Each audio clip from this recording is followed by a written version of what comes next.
Olá, pessoal, vamos lá, dar início. A ideia, a gente estava conversando um pouquinho antes de começar. Esse foi um tema que surgiu no nosso grupo de discussão do Telegram, né, onde nós trouxemos o consenso para discutir, tivemos muitas dúvidas no consenso em como aplicar, refazer o nosso pensamento e como nos postarmos enquanto radiologistas e ultrassonografistas no ovário policístico, e aí resolvemos convidar duas pessoas que confiamos, que são professoras da universidade, três pessoas, tem uma pessoinha ali também, que são pessoas que a gente confia bastante, que é a doutora Alina Feitosa, que é endocrinologista, doutora Márcia Machado, que é ginecologista, e doutor Rafael Leroz, ultrassonografista, entendeu? São pessoas que nós trabalhamos muito com elas, né? Todos com consultório pertinho, e super confiamos e vamos trocar ideias, estabelecer protocolos e ver como é que nós vamos nos postar a partir de agora, como é que nós vamos nos portar, para fazer o diagnóstico de ovário micropolicístico. Então, a ideia é, faz ou não faz? Escreve ou não escreve? Quando escrever? Em que momento escrever? De quem é esse diagnóstico, né? Então, vou convidar a doutora Márcia. Vamos lá, Marcinha. Obrigada pelo convite, Dani, Rafael. É um prazer estar aqui. Boa noite a todos. Alguns eu já estou vendo aqui que eu já conheço, outros eu não conheço. Tem colegas da rádio, né? Então, assim, eu queria dar boas-vindas a todos e agradecer o convite, né, de estar aqui. Eu não consigo dizer não aos meus amigos. Eu estava com a semana super cheia, a gente está em programação de semestre suplementar na UFBA, mas, assim, estamos aqui para tirar as dúvidas, para contribuir. Então, aproveitando que estamos em um novo formato, né, Dani, Rafael, eu resolvi também trazer um novo formato, então a minha apresentação vai ser eu e eu mesma, né? Então, eu resolvi trazer os aspectos clínicos baseado na minha experiência mesmo, né? Então, assim, não trouxe nada escrito, nem slide para passar para vocês, aproveitando o novo formato. Então, assim, na verdade, a gente, é como o Dani falou, a gente vai ter que fazer uma desconstrução de algumas coisas, alguns conceitos que a gente tinha desde a faculdade, né? Desde que a gente começou a aprender das doenças da mulher, da saúde feminina, enfim. Ovário policístico, a síndrome já é uma síndrome clássica, né? Bem conhecida de todos, e sempre muito atual, né, a discussão. Então, vai e vem, a gente vê trabalhos novos, também falando dos conceitos, reavaliando os conceitos, né? Porque a cada dia surge um aspecto clínico novo dessa doença, né? Então, o que a gente tinha antes de um fenótipo característico de ovário policístico, hoje a gente não tem mais isso, né? A gente não pode simplesmente estereotipar a menina, a adolescente, a mulher, a jovem que entre no nosso consultório e olhar para ela e dizer, nossa, essa aí é a cara de ovário policístico, porque isso não existe mais, né? Então, a mulher com ovário policístico, ela pode ser uma mulher no sobrepeso, ela pode ser uma mulher obesa, mas ela também pode ser uma mulher magra.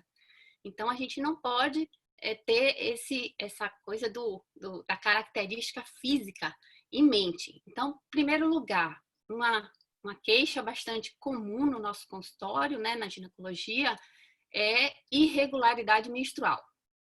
Então, assim, muitas mulheres se queixam disso. Primeiro, a gente precisa checar essa queixa, se realmente a menstruação é irregular, né? Porque quando a gente pergunta o primeiro dia do ciclo, a grande maioria se confunde. Acha que o primeiro dia do ciclo é quando a menstruação termina, por exemplo. Ela começa a contar. Mas a gente sabe que não é assim. O primeiro dia do ciclo é o primeiro dia da menstruação.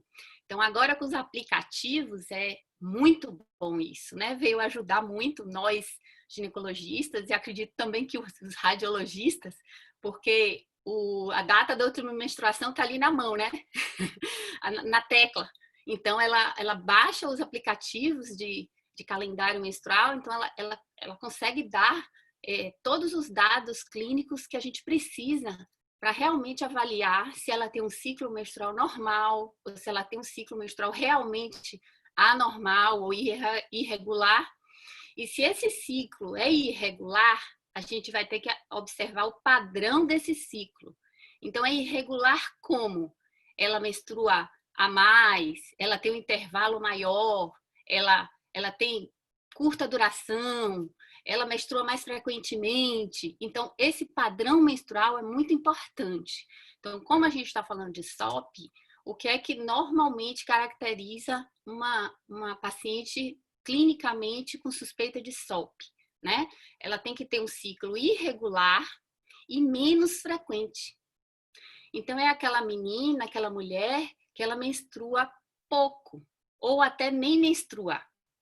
Então, isso é muito característico das pacientes com SOP, porque vai ter os distúrbios hormonais, né, que a minha colega Alina vai falar a seguir, e que vai causar o que a gente chama de oligomenorreia. Porque hoje, na verdade, a gente não está nem recomendando que a gente coloque essas nomenclaturas. A gente está sugerindo que seja descritivo mesmo a alteração do ciclo. Então, como é esse ciclo? A gente tem que descrever, ou melhor, a gente deve descrever a característica do ciclo, e a característica é essa: ela menstrua pouco, com intervalos maiores, ou até fica períodos em amenorreia. Então, essa é uma característica importante. A segunda característica clínica é algum grau de hiperandrogenismo. Aí perguntam, poxa, hiperandrogenismo é o que mesmo? Ela tem que ser peluda? Não, ela não tem que ser peluda necessariamente, né? Ela não tem que ter o excesso de pelo. Ela pode ter acne. Então, por exemplo, a acne, né? Principalmente em região de fronte, de testa, na distribuição masculina, que seriam pelos, ela pode ter acne também na região de mento, né? E ela pode ter também o hirsutismo, que a gente avalia também clinicamente pela escala de Ferriman. Então, olhando a paciente, a gente tem como identificar se ela tem hirsutismo realmente ou se ela tem aquele aumento de pelos por característica genética, porque a gente sabe que isso também existe. Então, é aquela menina que a família toda é peluda, que tem mais pelo, que seria uma hipertricose. Então, diferente, né? Da parte clínica. Então, clinicamente, a gente tem que avaliar também esse grau de hiperandrogenismo, né? E o terceiro aspecto, isso desde Rotterdam, né, 2003, pelos critérios, entra a imagem. Então, observem, né, que esse tema não foi escolhido por um acaso.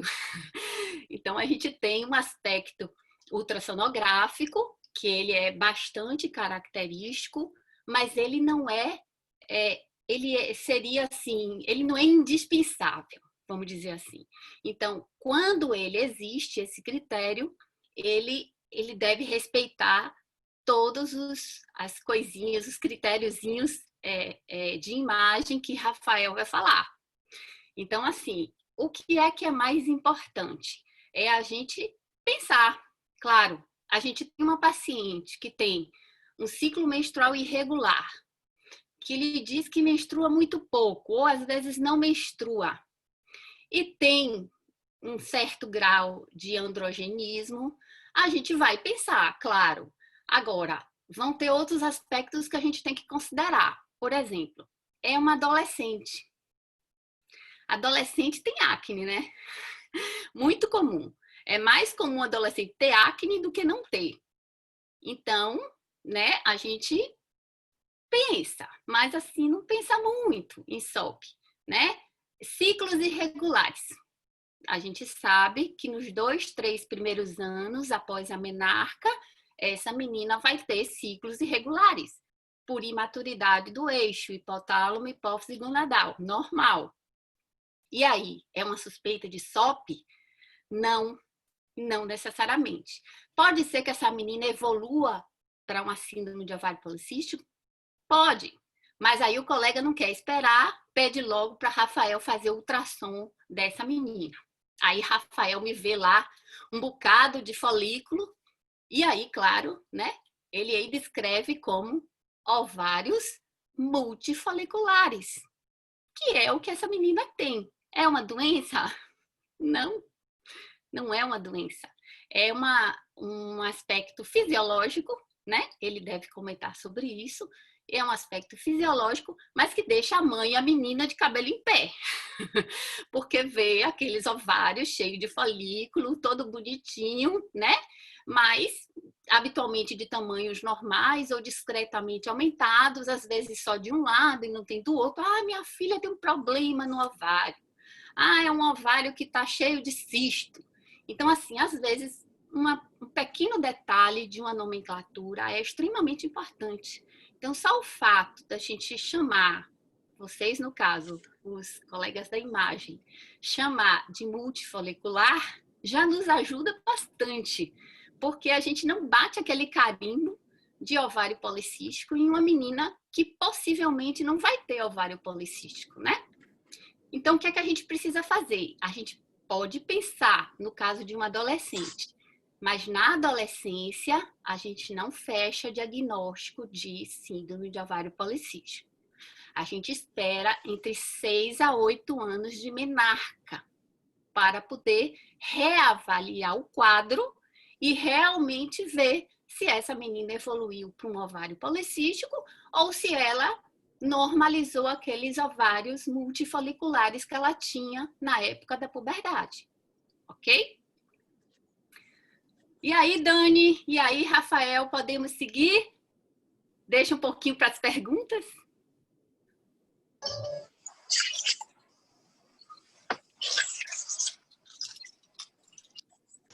Seu microfone, Dani.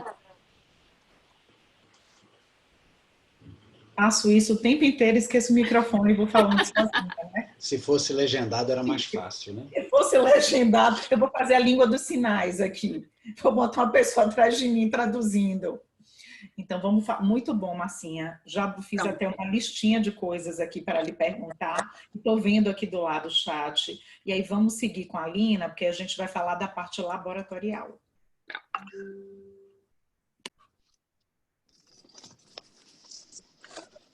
Desmutar a doutora Lina também. Alina, você também está na língua dos sinais, igual a mim. Agora foi. Boa noite a todos. É uma grande satisfação estar aqui nesse team hoje, falando sobre um tema tão prevalente.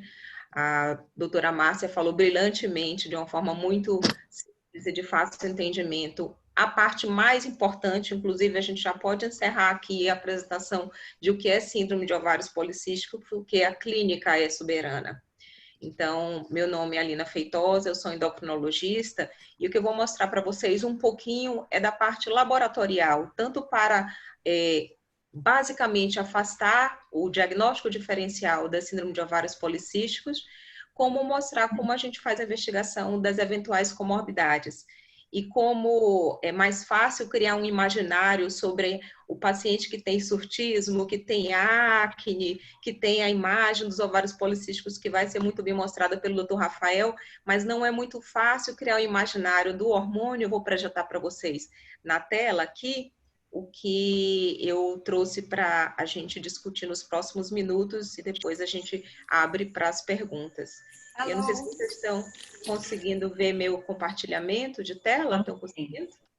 Estamos sim, Alina. Deixa eu só ver aqui que eu não estou vendo. Aqui, agora eu consegui ver. Então, eu vou falar um pouquinho sobre essa parte laboratorial, que é a nossa propedêutica armada, né? Então, um pouco do diagnóstico laboratorial e das comorbidades e um pouquinho do tratamento voltado para o foco clínico. E a pedido da Dani,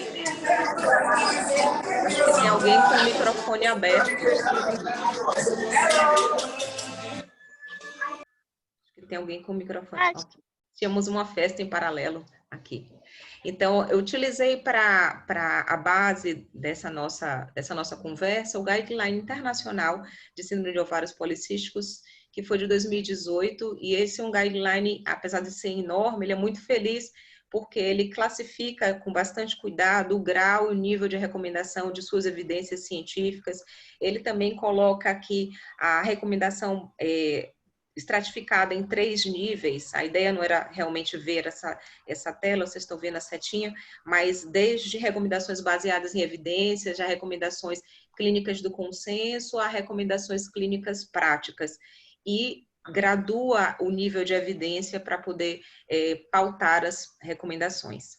Então, a síndrome de ovários policísticos, ela é levantada, essa suspeita, a partir apenas da clínica, como a doutora Márcia explicou, que é composta pelo hiperandrogenismo, pela disfunção menstrual, e os testes laboratoriais, eles vão apenas corroborar o diagnóstico da SOP, indo na direção dessa síndrome, e eles servem mais para afastar os outros diagnósticos possíveis, mas pelo consenso eles não são considerados essenciais. O critério antigo da relação LH-FSH e outros exames que podem estar alterados servem para que a gente possa encontrar um diagnóstico alternativo, porque a síndrome de ovários policísticos, ela é após afastar todas as outras possibilidades de irregularidade menstrual e de hiperandrogenismo.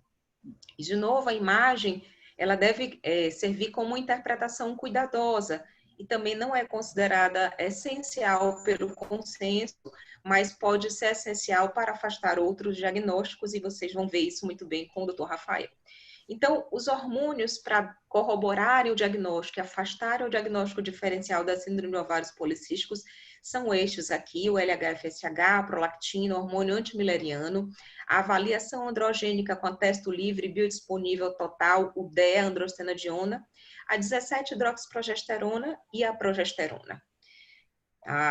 As comorbidades que podem acompanhar, como obesidade, a síndrome metabólica com sua resistência insulínica, o próprio diabetes e graus diversos de intolerância à glicose oral, dislipidemia, esteatose hepática, síndrome da apneia obstrutiva do sono, doença cardiovascular e transtornos do humor e da autorrepresentação corporal também são comorbidades que acompanham essa síndrome e, na realidade, é o que mais nos preocupa.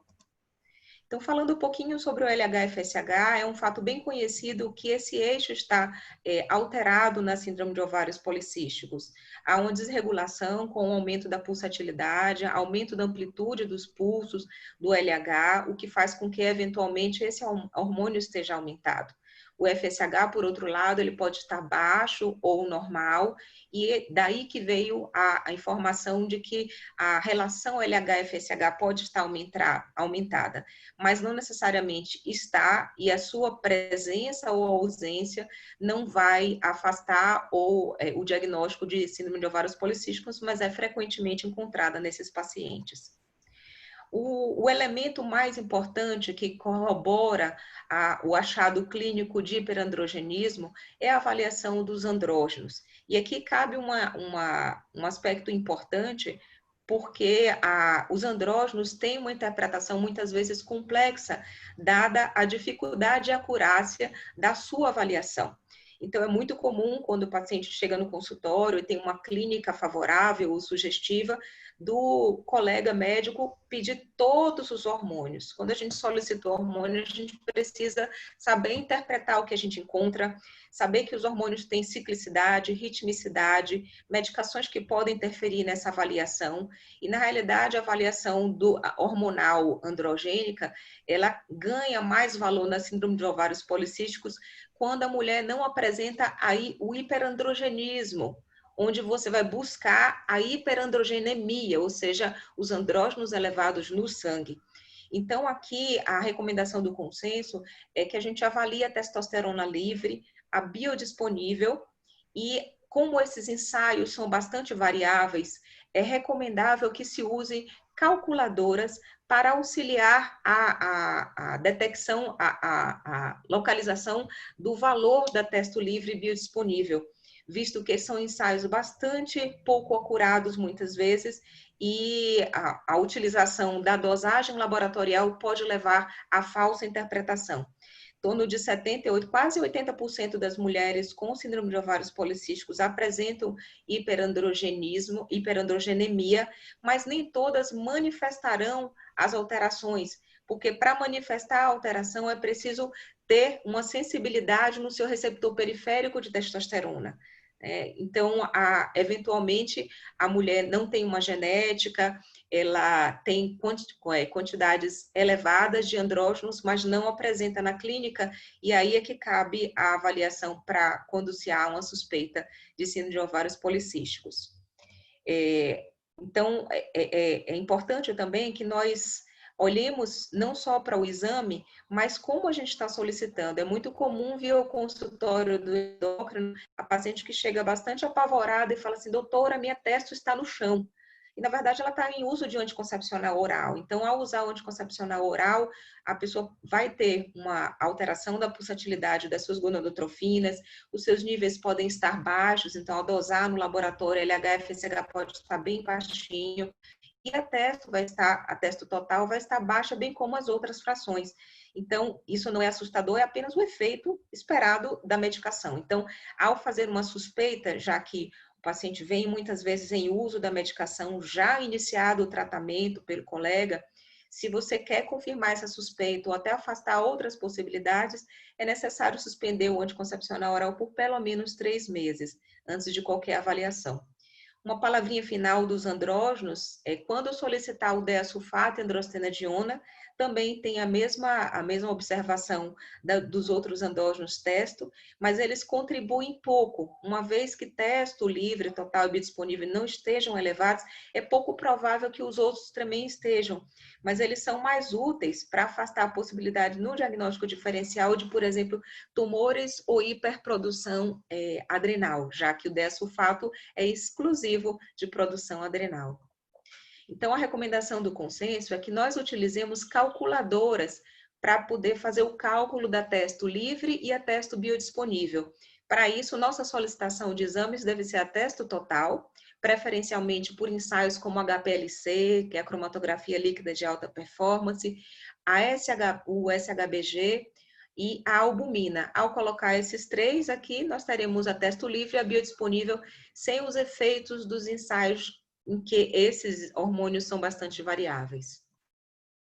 Eu queria falar também que, assim, já à primeira vista, na clínica, eu vou ficar o tempo todo voltando para a clínica, é possível diferenciar a paciente que tem hiperandrogenismo, hiperandrogenemia, e aquela que é virilizada. Há uma franca diferença entre as duas pacientes. E por que isso é importante? Porque, em geral, a síndrome de ovários policísticos cursa com elevação de andrógenos muito discreta. Quando os andrógenos estão muito elevados, há que se pensar em formas tumorais, sejam ovarianas ou sejam adrenais. Então, é parte da virilização, aspecto muscular da mulher, também é parte da virilização, o crescimento, né, a clitoromegalia, já as outras características, o hirsutismo, a acne, a oleosidade, a alopécia de padrão androgênico podem ser vistas em síndromes hiperandrogênicas leves, como geralmente é a síndrome de ovários policísticos.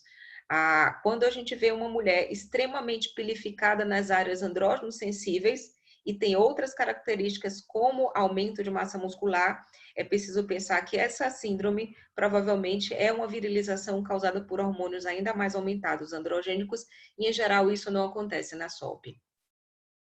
Outro exame que vem frequentemente alterado e atrapalha bastante a avaliação é a prolactina.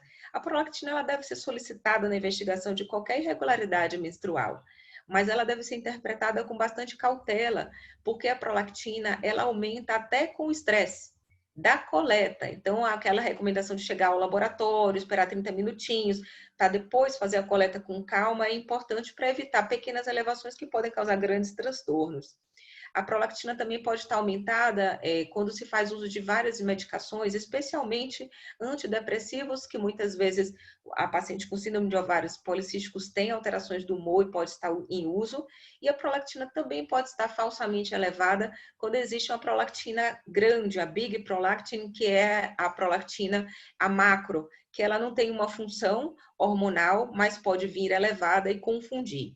Então, é preciso que a gente saiba que na síndrome de ovários policísticos, a prolactina ela está aumentada, geralmente de forma discreta, em geral menos do que 80. A gente precisa saber se o paciente está usando medicações que contribuam para esse aumento, se a coleta não teve estresse. E uma vez que realmente ela esteja aumentada, há duas opções.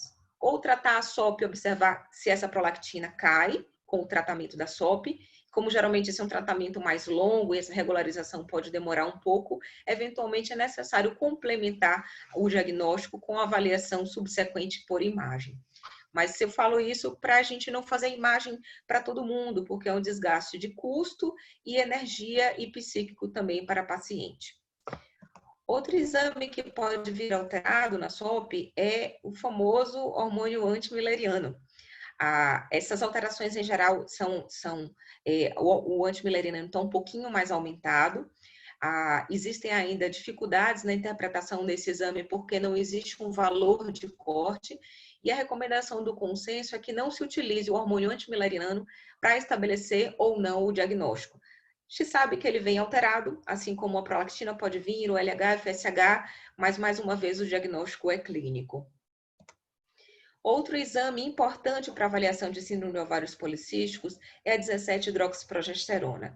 Aqui, em geral, na SOP, a 17-hidrox não está alterada, mas a sua avaliação é importante para o diagnóstico diferencial, já que uma das condições que podem simular perfeitamente, tanto em aspecto clínico quanto em aspecto de imagem, é a hiperplasia adrenal congênita formando um clássica. A hiperplasia adrenal congênita é uma doença autossômica recessiva, onde há um defeito genético na 21-hidroxilase, que é a forma mais comum, correspondendo a 90%, onde a pessoa ela não tem a produção ou tem uma produção parcial de cortisol e aldosterona, e acumula para cima a 17-hidroxiprogesterona e por um feedback aumentado, o ACTH vai e estimula a camada reticulada adrenal, produzindo andrógenos, DEA-sulfato, DEA, androstenediona, testosterona, e pode causar os sintomas compatíveis com aceleração da maturação óssea na criança, puberdade precoce, pubarca precoce, e na mulher, na adolescência, tem uma síndrome parecidíssima com ovários policísticos. Então, a 17-hidroxiprogesterona, ela é um exame que serve para afastar o diagnóstico de hiperplasia adrenal congênita forma não clássica, que pode confundir a SOP. E, por fim, a progesterona, para que ela serve? A progesterona ela não vai servir para o diagnóstico da SOP, mas ela pode nos auxiliar na avaliação se essa mulher tem anovulação ou não. Porque, eventualmente, a nossa paciente com suspeita de SOP pode ter menstruações regulares e ainda assim serem óligo ou menstruações sem ovulação. Então, a progesterona, quando dosada entre o 6º e o 8º dia, pós a ovulação, num ciclo de 28 no 14º, então vai ser entre o 20º e o 22º, ela sinaliza que a paciente tem ovulação ou não, quando os valores em geral são acima de 7. Então, essa é a parte hormonal do laboratório da SOP, essa parte de laboratório da SOP, e a gente pode perceber aqui que a essência disso e o resumo é que esses exames, eles não servem para dizer é ou não é. Não é como glicemia, acima ou igual a 126 é diabetes quando 2 vezes consecutivas, repetidas. Mas aqui ele vai corroborar ou dizer que não é essa doença. Essa é a parte mais importante do hormônio na SOP. E os exames laboratoriais podem nos ajudar também no diagnóstico das comorbidades. A obesidade e a síndrome de resistência à insulina, eu queria parar um pouquinho para falar para vocês sobre isso, que a gente vê muito comumente solicitado o ROMA-IR, o ROMA sensibilidade, a dosagem da insulina em jejum, junto com a glicemia. E, na realidade, esse exame é muito pedido, muitas vezes o paciente vem muito assustada com a avaliação de um ROMA alterado. E, na realidade, esse exame, ele serve muito para avaliação populacional, para pesquisa. Quando você quer dizer que aquela população ela é resistente ou ela é sensível, aquela doença na população causa resistência ou sensibilidade. Mas o diagnóstico da síndrome metabólica ela é clínico. e ela combina a informação de aumento de circunferência abdominal, relação cintura-quadril, alterações glicêmicas, alterações de pressão e alterações de lípides. Não há dentro dos critérios, tanto da Associação Americana de Endocrinologistas Clínicos, quanto da Organização Mundial de Saúde, a dosagem hormonal de insulina. Eu sei que muitas pessoas devem estar querendo matar endócrino, né? Mas esse exame, ele não ajuda, por quê? Porque a insulinemia é um ensaio muito variável. Ela varia de indivíduo para indivíduo, ela varia intra-indivíduo, no mesmo indivíduo, se você dosar todos os dias, naquele mesmo horário, ela vai apresentar grandes variações, então ela tem valor populacional. Uma dosagem em um indivíduo pode levar a um diagnóstico de resistência ou sensibilidade que não tem nenhuma relação com a parte clínica em geral. Para o diagnóstico de diabetes, intolerância à glicose oral muito simples, glicemia, glicada, teste de tolerância à glicose oral com 75 gramas, e bastam os tempos de jejum e 2 horas, não é necessário submeter o paciente a avaliações de várias, né, a cada 30 ou 60 minutos. Avaliação de dislipidemia, como todo mundo sabe, avaliação de esteatose hepática, aqui complementada por imagem de ultrassom de abdômen com a quantificação ou a ressonância com a quantificação de gordura, e a síndrome de apneia obstrutiva do sono pela mensuração da circunferência de pescoço, scores e polissonografia. E por fim, de uma forma mais rapidinha, assim, sobre tratamento, e aqui eu coloquei na figura inicial sobre tratamento, a base do tratamento da síndrome de ovários policísticos, independente se a mulher ela tem sobrepeso ou não, visto que 75% das mulheres com peso normal apresentam critérios de resistência insulínica e até 95% dessas mulheres com sobrepeso apresentam. Então, a mudança de estilo de vida, pautada por aumento de atividade física e escolhas alimentares saudáveis, são a base do tratamento da síndrome de ovários policísticos. Então, eu vou falar sobre a mudança de estilo de vida um pouquinho, rapidamente sobre o tratamento farmacológico em um slide, e o tratamento de infertilidade fica para os ginecologistas num outro momento. Então, a mudança de estilo de vida, ela essencialmente para as mulheres que têm sobrepeso, que correspondem a quase 80% das mulheres ou meninas que têm síndrome de ovários policísticos, a mudança de estilo de vida com aumento de atividade física e alterações alimentares vão propiciar uma perda de peso que melhoram a SOP. Além disso, a mudança de estilo de vida ela é importante mesmo naquela menina ou adolescente que tenha critérios ou tenha suspeita por hiperandrogenismo ou por irregularidade menstrual, para evitar que ela venha a desenvolver a SOP plenamente estabelecida e deve ser orientada para que ela não ganhe peso, já que é uma síndrome que favorece a ganho de peso. É interessante que a gente saiba que a MEV, a mudança de estilo de vida, ela traz benefícios mesmo sem que haja perda de peso, por alterada e melhorada qualidade de vida, por score e avaliação de vários trabalhos que pontuam isso, que é bem interessante.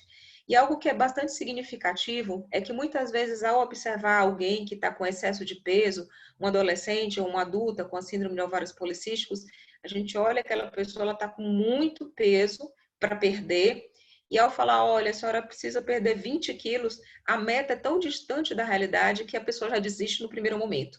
É preciso pontuar metas realísticas e dizer que, às vezes, perdas de 5 apenas por cento do peso, 5 a 10%, já produzem benefícios metabólicos, reprodutivos e psicológicos, e é isso que a gente deve perseguir como primeiro alvo.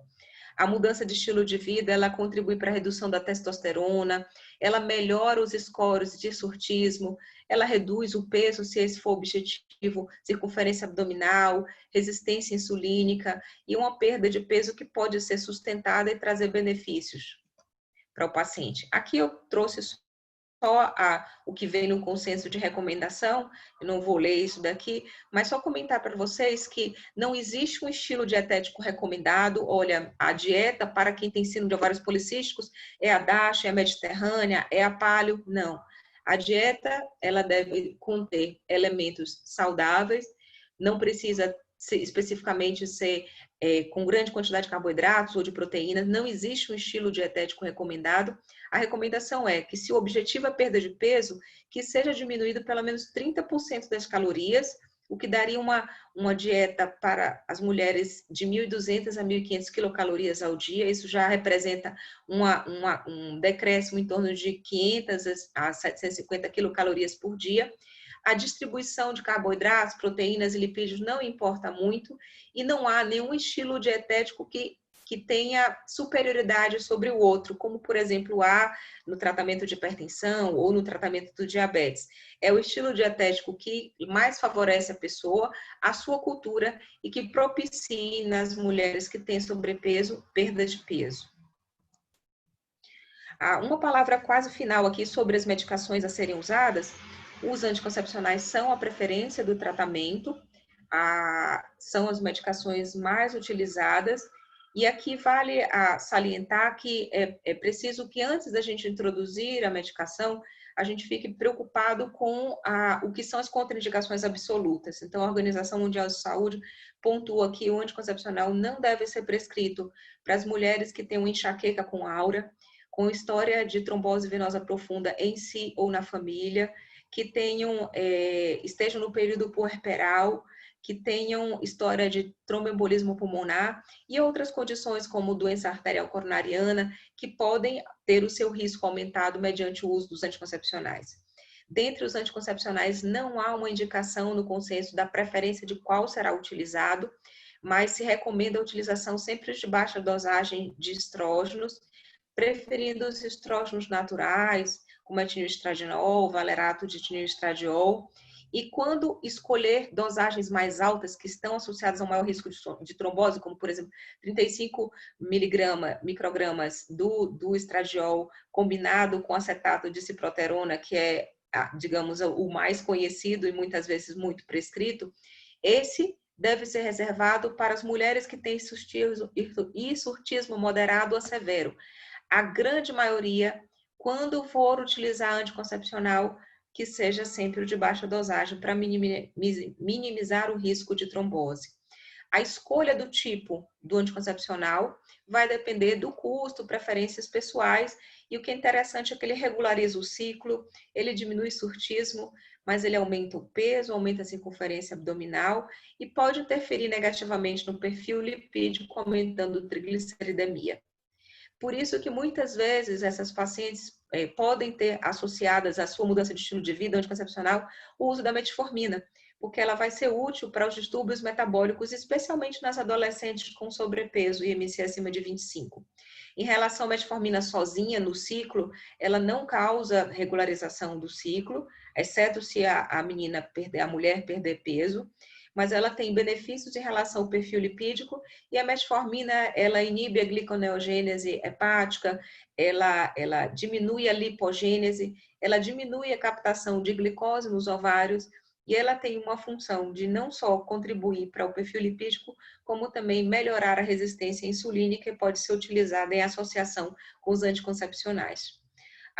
No consenso, uma outra medicação que muitas vezes a gente vê sendo utilizada, que são os antiandrógenos, dos quais a espironolactona é um dos mais comumente utilizados, mas a recomendação é que ele seja utilizado apenas depois de 6 meses do uso do anticoncepcional oral, quando a mulher não tem benefícios da sua síndrome hiperandrogênica, como redução de pelos, depois de 6 meses do uso de terapias locais, ou seja, começou o anticoncepcional, usando ou não com a metformina, e após 6 meses, que é o ciclo do pelo, não há uma clara melhora de redução de volume, de pilificação, pode ser acrescentado o antiandrógeno, salientando-se que ele nunca deve ser usado sozinho, numa mulher em idade fértil, sem anticoncepção, para não produzir fetos com pouca virilização, e é um problema muito sério. E, por fim, a última medicação que eu queria destacar aqui, que pode ser utilizada, é o uso de medicações anti-obesidade. E existem várias categorias aprovadas para o uso em adultos, algumas recentemente aprovadas para uso em adolescentes acima de 12 anos, como o Orlistat e a liraglutida, que, apesar do baixo nível de evidência para a síndrome de ovários policísticos, encontram muita evidência para a perda de peso. E como perda de peso faz parte do tratamento, o consenso coloca como uma medicação que pode ser utilizada para auxiliar no tratamento também. Então, eu já falei essa parte, vou pular para a gente ter tempo mais de conversar um pouquinho. E meu último slide era sobre o myo-inositol, que talvez alguém pergunte, que é um complemento alimentar, que na realidade ele participa da via de sinalização do LH e ele também aumenta a captação de glicose nos ovários. E alguns trabalhos, e aqui eu ia mostrar uma meta-análise que foi feita em 2017, mostra que ele diminui a insulinemia e talvez tenha alguma ação em diminuir a resistência insulínica, mas ainda carecem de evidências de maior qualidade metodológica e a gente não encontra um laboratório referência que tenha essa molécula, assim, laboratórios menores. Aí, como não há um efeito colateral marcado, eventualmente pode ser utilizado como auxílio ao tratamento, mas com evidência pobre e que não traz nenhuma função em relação à irregularidade menstrual ou hiperandrogenismo. Então, em outro momento, a gente parte um pouquinho para qualquer dúvidas que existam da parte hormonal, estou à disposição. Espero que não tenha roubado o tempo de ninguém. Oba, roubou, mas foi muito bom. Mas foi ótimo. Já tenho várias perguntas também, Alina. Vamos, Rafa, seguir com você? Vamos de diagnóstico laboratorial. Laboratorial não, ultrassonográfico? Ai, que susto. Eu achei que eu tivesse preparado a aula errada. Não, vamos lá. Vamos lá, então, compartilhando a tela. Primeiro, pessoal, quero dizer que eu tenho 3 felicidades de estar aqui hoje. A primeira é de estar participando do primeiro Top Team, que eu acho que é uma sessão que veio para ficar, e espero também, gosto de imaginar que eu não fui convidado só por ser amigo da chefe. E dentro dessa felicidade eu ainda preciso externar a satisfação de estar aqui com a doutora Márcia e a doutora Alina, que realmente são parte do Top Team de Salvador, da Bahia e do Brasil, e que a quantidade de perguntas que já chegaram pelo chat comprova que essa sessão foi muito acertada na escolha de suas convidadas. A segunda felicidade é que a gente tem uma das maiores audiências da temporada, já são mais de 330 pessoas e o número só cresce, eu espero não contribuir para derrubar esse número de pessoas. E a terceira felicidade é que hoje não sou eu que tomo conta do chat, o chat está bombando, Dani vai ter que tomar conta do chat e tomar conta do tempo também para eu não ultrapassar demais. E, claro, né, já falei as 3 felicidades e agora uma confissão. Pessoal, eu não precisaria de mais de um slide para terminar minha parte. Só que, diante da maestria das aulas que me antecederam, eu não podia deixar de enfeitar um pouquinho a minha parte da história, uma vez que essa é uma sessão de diagnóstico e todo mundo aqui está interessado em imagem. Então, sem mais delongas, eu vou voltar um pouquinho no tempo com vocês para falar sobre SOP. Espera aí, calma, que é problema técnico. Agora sim, muitos de vocês conhecem o termo clássico, né, do SOP como síndrome de Stein-Leventhal.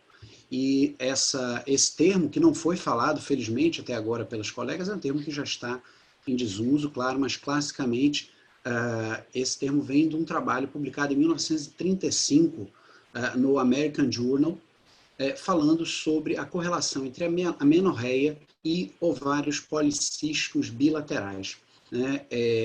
O trabalho foi motivado por uma história em que já era bem conhecido na medicina da época que mulheres com hipermenorreia costumavam ter ovários maiores, né? E Stein-Leventhal levantam outra bola. Não, as mulheres em amenorreia com alguma frequência têm ovários aumentados. E aí, esse trabalho foi uma série de casos, foi uma série de 7 casos de mulheres com sinais clínicos, né? A amenorreia era o ponto de partida, mas com sinais clínicos, da que depois ficou conhecida como síndrome de Stein-Leventhal e síndrome do ovário policístico, como a gente conhece hoje, e essas mulheres todas foram submetidas à avaliação por imagem e todas foram submetidas à cirurgia com ressecção em cunha do ovário.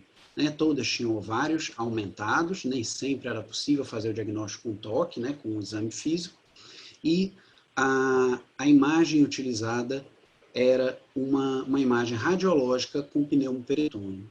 Tá? Aqui tem um exemplo da peça histológica e foi feito um detalhamento dos achados histológicos, né, pelos autores, e apesar de grande variabilidade em todas as apresentações, né, das 7 pacientes, eu quero chamar a atenção que em todas elas aparecia muitos folículos, muitos cistos, né, presença de muitos folículos aumentados nesses ovários, então o aumento do ovário.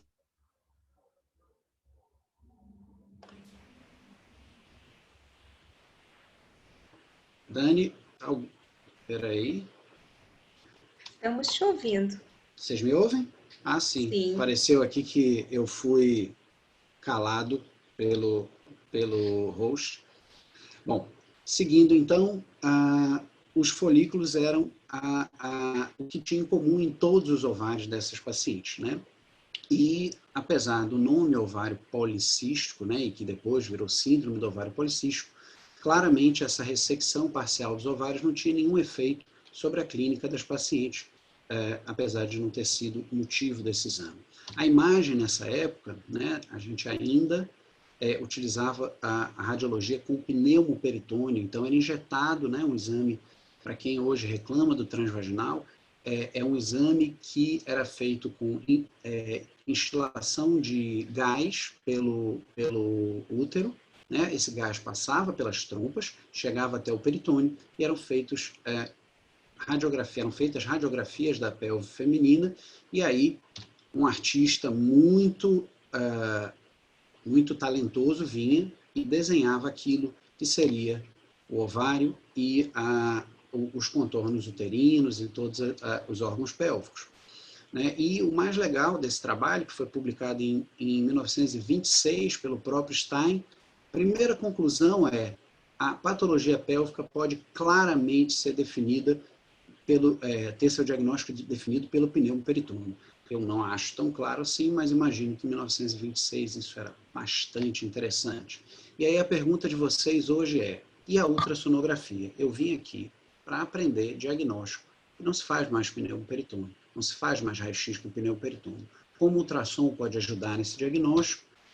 E aí, voltando nos primeiros aparelhos de ultrassonografia, nos anos 40, Dussek e Ludwigs foram os primeiros, criaram os primeiros aparelhos de ultrassonografia, ainda muito grandes e muito desajeitados, necessitavam de banheiras e grandes instalações para se fazer o diagnóstico, e a sua aplicação era muito restrita. Nos anos 50, a ultrassonografia foi primeiro utilizada em patologia pélvica, em patologia, em ginecologia e obstetrícia por Ian Donald, nesse trabalho que foi publicado no The Lancet, em 1958, salvo engano, mas as imagens ainda tinham muito a evoluir para que conseguissem realmente ajudar diagnóstico em patologia ginecológica e obstétrica. Mas vale pelo relato histórico. Na década de 70, com a evolução da tecnologia, a gente já tinha imagens um pouco melhor definidas, da chamada ultrassonografia em escala de cinza, e nos anos 80 que a gente começou a ter a verdadeira virada do uso da ultrassonografia em ginecologia e obstetrícia. Esse é um trabalho de 1982, falando sobre o papel do ultrassom na doença do ovário policístico, um dos primeiros que a gente tem notícia, e o autor ele utiliza a área do ovário como uma referência para o ovário aumentar. Então, o ovário que tivesse mais de 10 centímetros quadrados de área era considerado um ovário aumentado. Ainda não se falava em aspecto, né? A resolução de imagem não permitia esse nível de detalhamento, mas a gente já conseguia fazer medidas com a ultrassonografia. Ainda na década de 80, esse é um trabalho da Radiology de 1984, pela primeira vez se fala em ovários de aspecto, em medida de volume para a definição dos ovários policísticos, e aí utilizando a forma que a gente está acostumado, bem próximo, né, na verdade, a fórmula que a gente está acostumado a fazer a medida, né, dos órgãos pélvicos, né? 3 medidas, comprimento, largura e espessura, multiplicado por 0,5, hoje a gente usa um pouquinho mais, 0,5237, se eu não me engano. E eu já começava a ter algum grau de diferenciação dos tipos de ovários aumentados. Falava-se ovários que apresentavam os pequenos cistos, ovários mais hipoecóicos ou ovários isoecogênicos em relação ao útero, mas ainda sem um grande detalhamento de imagem. Ainda nos anos 80, no Lancet, em 1985, publicou-se um trabalho, reparem que a imagem já é muito evoluída em relação àquilo que a gente já viu, a gente já consegue ver a disposição de folículos na periferia desse ovário, e aí, pela primeira vez, a gente começa a falar em ovários multifoliculares, diferentes dos ovários policísticos, uma vez que o ovário multifolicular era aquele com estroma normal, e o ovário policístico, ele tinha alteração não só de seu tamanho, de seu aspecto, de múltiplos cistos, mas também, inicialmente, o aspecto do estroma servia como uma forma de diferenciar do ovário simplesmente multifolicular. Porque não precisa, né, a gente sabe muito bem que não precisa ter síndrome do ovário policístico para ter ovários multifoliculares, né, uma vez que o principal motivo para isso acontecer é eu ter ciclos em que ocorre a seleção dos folículos, mas eles não prosseguem para um processo de dominância e ovulação. Então, na década de 90, saíram os primeiros trabalhos de ultrassonografia transvaginal, ainda correlacionando o volume de ovário, o aspecto desse ovário, e também o aspecto do estroma, né, graus de ecogenicidade do estroma, né? Reparem que a resolução da imagem melhorava bastante e permitia que fossem feitas inferências sobre não só tamanho, aspecto folicular, mas também gradações do estroma, certo? Mas nada disso convencia, até a década de 90, a utilização da ultrassonografia, uma vez que a variabilidade, né, interobservador para esse tipo de diagnóstico era muito grande, nem a ultrassonografia não era tão difundida e a maioria dos aparelhos não tinha grande definição, e só nos anos 2000 é que a ultrassonografia foi incorporada no diagnóstico. Em 1990, os critérios do NIH eram unicamente clínicos, né? Anovulação crônica e sinais clínicos ou bioquímicos de hiperandrogenismo que não tivessem outra etiologia, como a doutora Alina brilhantemente já marcou com todos vocês. Em 2003 foi publicado o critério mais aceito, né, e mais completo de diagnóstico para a síndrome dos ovários policísticos, né, que são os critérios, né, o guideline de Roterdã, os critérios de Roterdã. E agora, além das características clínicas, também era adicionado o aspecto ultrassonográfico do ovário, o aspecto policístico. Mas, reparem que eu não precisava, desde 2003, ter os 3 critérios. Eu precisava de 2 apenas. E aí, o que o consenso de 2003 dizia sobre ovário, né, sobre ovários policísticos? Primeiro, que é estabelecido pela primeira vez a chamada PECOM, ou Morfologia de Ovário Policístico, uma sigla em inglês, que define quais os critérios para que a gente possa chamar um ovário de policístico. E, muito resumidamente, os critérios eram volume ovariano maior, atenção, de 10 centímetros cúbicos, e ou 12 ou mais folículos em um ovário, 12 mais folículos, que tenham entre 2 e 9 milímetros, ok? Ou seja, eu não posso ter aí folículos dominantes nem sinais de que ocorreu ovulação. Então, o consenso de 2003 ele já falava que não era necessário mencionar a distribuição folicular ou aspecto do estroma, então isso desde 2003 a gente não precisa fazer e não deve, o estroma não é mais um critério para esse diagnóstico, não deve ser aplicado a usuárias de anticoncepcional, por tudo aquilo que a doutora Alina falou, né, com relação à alteração do eixo hormonal em quem usa anticoncepcional, né, sabendo que essa é uma doença metabólica, endócrina, e que o ovário, apesar de ganhar o nome da síndrome, ele é uma vítima nessa história toda. O consenso também diz o seguinte: não precisa ser bilateral, o aspecto pode ser único, pode ser encontrado em apenas um ovário, para que eu diga que esse ovário tem aspecto policístico. E, caso eu tenha algum sinal de ovulação, seja ela pela presença de um folículo dominante ou por uma presença de um corpo lúteo, eu deixo para o próximo ciclo.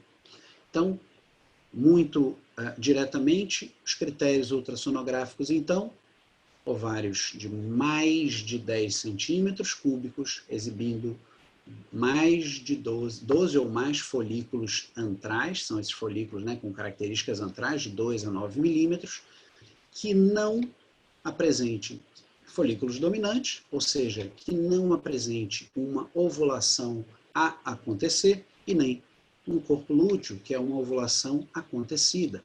E essas imagens que a gente traz do lado direito da tela demonstram o que não permite que eu consiga bater o martelo sobre o ovário de aspecto policístico. Folículo e corpo lúteo são sinais de ovulação, e se essa é uma síndrome anovulatória e hiperandrogênica, se tiver ovulação, pega mal a gente chamar o ovário de policístico.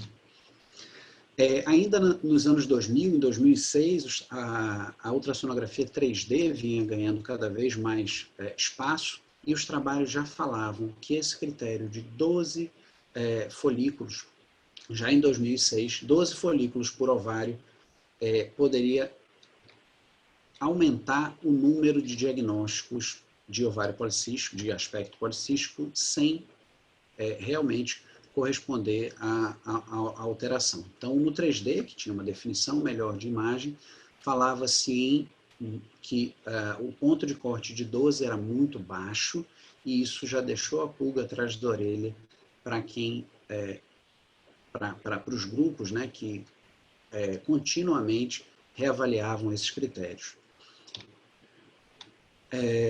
Vindo para o Brasil agora, no ano de 2018, a Febrasgo lançou o seu manual, que está hoje disponível no site da Febrasgo. Ele fala que o ovário precisa ter mais de 10 ml, mais de 10 centímetros cúbicos de volume, com 12, com mais de 12 folículos, né, microcistos, né, como ele assim descreve, de até 9 milímetros de diâmetro, mas, para desespero de todos, esse critério já foi revisto, e o próprio critério de Roterdã foi publicado numa revisão em 2018 pela Sociedade Europeia de Endocrinologia e Medicina Reprodutiva, e segundo esses especialistas, né, já a evidência trazida por doutora Alina, agora eu vou falar da parte do ultrassom, esses especialistas já reviram o aspecto de morfologia de ovário policístico. O volume ovariano, em que a gente falava em mais de 10 centímetros cúbicos, hoje é 10 ou mais centímetros cúbicos de volume, com 20 ou mais folículos em um ovário. Reparem que eu não preciso ter nos dois, e eu não falo mais em 12. Né? Já foi antecipada essa ideia lá atrás com a ultrassonografia 3D. Uma vez que os aparelhos de ultrassom melhoram sua definição, os ultrassonografistas são mais treinados, a gente começa a ver folículo que a gente não via antes. Então, quando eu conto 12, quando eu conto 12, talvez tenha mais de 12 ali. Se eu tenho a definição de hoje, de aparelhos de altíssima resolução, 12 vai ser muito pouco para a gente bater o martelo como critério. E mantém, então, os folículos têm que ter entre 2 e 9 milímetros. E aí, algumas observações. Não utilizar ultrassonografia no diagnóstico em pacientes com menos de 8 anos de menarca, ok? Então, antes de 8 menarca, 6 a 8 anos, como a doutora Márcia falou na sua explanação, a gente não precisa e não deve utilizar ultrassom para critérios diagnósticos. Óbvio que eu tenho que investigar outras causas de hiperandrogenismo. A via preferencial é a transvaginal com transdutores de 8 ou mais MHz, né, para melhor definição da imagem, para eu poder aplicar os critérios de 20 folículos. Pode ser em um ou ambos os ovários, e aí eu trago mais uma informação: 4% das pacientes com ovários policísticos têm apenas um ovário acometido. Então, não se deixe enganar por um ovário que não cumpra os critérios. Se o outro cumpre, a gente está diante de um ovário de aspecto policístico. A gente deve repetir no próximo ciclo se houver algum sinal de ovulação, e se eu estiver utilizando equipamentos antigos com uma menor definição, considerar apenas o volume ovariano como critério. Eu não vou utilizar mais a contagem de folículos, tá certo?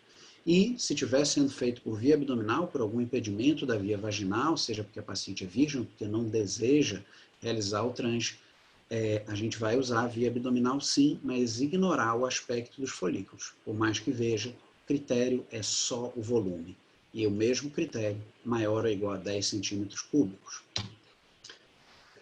E não devemos utilizar critérios como área ovariana, ok? E um outro critério que eu vejo muita gente utilizando, que é folículos em um único plano. Não está endossada pelo consenso de Roterdã atualizado, não está endossado o uso de um único plano. Eu boto um plano, conto. Deu 17, não é ovário de aspecto policístico. Não. Eu tenho que varrer todo o ovário e a contagem ela é dinâmica. Ok? Não precisa dizer distribuição dos folículos ou aspecto do estroma. Os critérios são só esses 3 que estão no centro da tela de vocês. E aí, aqui a gente tem fotos e vídeos que demonstram o aspecto policístico do ovário. São ovários, para quem não consegue ler, esse ovário, essa imagem aqui no canto superior direito, traz um ovário de 18,1 centímetros cúbicos, portanto, mais de 10 centímetros cúbicos, e conforme a gente vai fazendo a varredura desses ovários, a gente observa a presença de inúmeros, incontáveis, muito mais de 20 folículos com aspecto entre 2 e 9 milímetros, como compõe o nosso critério diagnóstico. Esse é o outro ovário da paciente, um pouco menor, mas com 12 centímetros cúbicos, agora é o esquerdo. Reparem que na varredura, esqueçam plano único, na varredura eu tenho uma série de folículos dispersos, e com certeza muito mais de 20. Precisa ficar contando? Ora, se você tiver dúvida, conte. Mas esse caso não deixa dúvidas que os critérios estão atendidos para falar em ovário de aspecto policístico. E lembrando que o exame não acaba só na avaliação do ovário, então a gente vai avaliar o útero, a gente vai avaliar a pelve e atenção especial ao endométrio, porque pacientes que têm ciclos anovulatórios, e as pacientes da síndrome do ovário policístico têm ciclos anovulatórios, costumam ter muito estrogênio, costumam ter muita proliferação endometrial e às vezes, não infrequente, a gente encontra endométrios heterogêneos, né, não uniformes, com aspectos sugestivos de hiperplasia, com espessamento. Então, olhem bem que não é só ovário. Bom, eu trouxe para vocês aqui, além do protocolo, a opinião do Comitê do ACOG, publicada em 2019, fala que em adolescentes,